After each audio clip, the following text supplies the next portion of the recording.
Welcome. Today, we'll guide you through the simple steps to add a health and well-being event post on Facebook.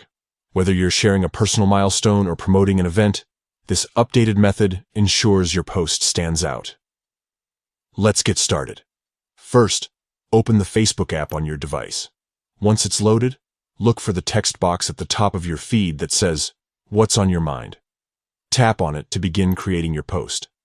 Next, scroll down until you find the section labeled Life Events.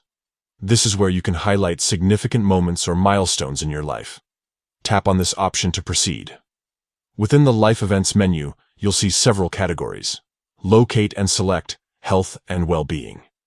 This category is perfect for sharing updates related to personal health journeys, fitness goals, or other wellness-related events.